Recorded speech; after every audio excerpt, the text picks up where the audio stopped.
ऐसा क्या है जो आपको किसी दूसरे की इतनी ज़्यादा ज़रूरत महसूस कराता है?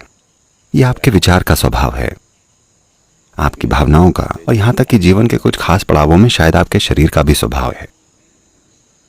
आप बस एक कचरा सस्पेंस थ्रिलर पढ़ रहे हैं, पर यह काफी है। 2 घंटे आपने खाने के या इसके या उसके बारे में नहीं सोचा, सारी शारीरिक जरूरतें जैसे गायब हो गई हैं, है कि नहीं? तो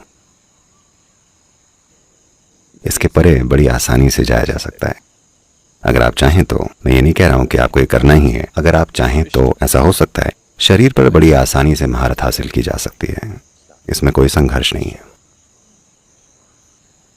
अब खो देने का प्रॉब्लम मुख्य रूप से मानसिक है और भावनात्मक है। तो आप जो हैं उसकी मनोवैज्ञानिक संरचना, कम से कम आप जो हैं उसका मानसिक ढांचा आपके द्वारा बनाया हुआ होना चाहिए, है ना? तो अगर आप अपना मानसिक ढांचा खुद तैयार करते हैं तो आप इसे एक दुखित संभावना में बदलेंगे या एक आनंदित संभावना में। अगर आप तैयार कर रहे हैं तो मैं बात कर रहा हूं, आप अपने लिए क्या चाहेंगे, आप अपने पड़ोसी के लिए क्या चाहेंगे, इस पर बहस हो सकती है। कम से कम आप अपने लिए तो दुख नहीं चाहेंगे, कोई इंसान ऐसा नहीं चाहता। तो जाहिर है कि आपने अपनी मानसिक प्रक्रिया या मानसिक ढांचे को जागरूकता के साथ वैसा नहीं गढ़ा है जैसा आप चाहते हैं। तो कहने का मतलब क्या ये है कि पुफ, कल अगर रिश्ता चला गया तो मुझे कोई दिक्कत नहीं है, मैं परसों से जीना जारी रखूंगा? नहीं नहीं नहीं, बात ये नहीं हो रही है। बात बस इतनी है कि आपको जीवन के साथ ऐसे जीना चाहिए कि आप इसी पल किसी और के लिए मरने को तैयार हों। लेकिन अगर ऐसा हो ही गया कि वो कल मर गए, आप नहीं, दूसरा मर गया, तो आपको शालीनता के साथ जीवन में आगे बढ़ना आना चाहिए।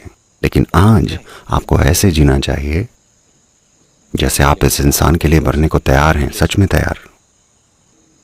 नहीं तो जीवन में कोई पवित्रता नहीं होगी। अगर आपने इसको एक लॉजिकल हिसाब किताब बना लिया कि आखिर मैं एक स्वतंत्र जीवन हूं, मुझे भला किसी और की जरूरत क्यों होगी, आपका जीवन बेहद बदसूरत बन जाएगा। आपको ऐसे जीना चाहिए जैसे मैं तुम्हारे बिना नहीं जी सकता। लेकिन कल अगर ऐसा हो ही गया, वो कल है। अगर ऐसा होता है कि वो व्यक्ति गायब हो गया, मर गया या मुक्त हो गया या जो भी हो गया,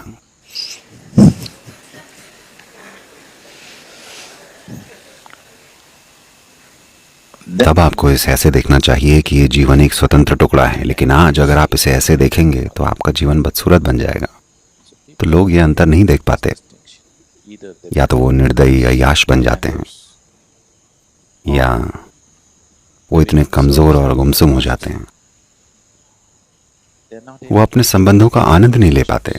ज्यादातर संबंध केवल शुरुआत में ही वो थोड़ी खुशी जान पाते हैं, उसके बाद ये लगातार उलझन और तकलीफ बन जाते हैं। ज्यादातर लोगों के लिए ये दुर्भाग्य है। ऐसा इसलिए है क्योंकि आपने प्रकृति को नहीं समझा है, आपने इस वाले की प्रकृति का अनुभव ही नहीं किया है। आप दूसरे की प्रकृति को समझने की कोशिश कर रहे हैं, ऐसा कभी नहीं होने वाला।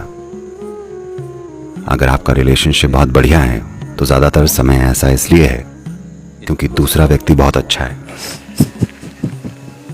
जीने का बुरा तरीका है, हाँ ना? आपका अपने आसपास के सभी लोगों के साथ बढ़िया संबंध होना चाहिए क्योंकि आप ऐसे हैं, इसलिए नहीं कि कोई और कैसा है।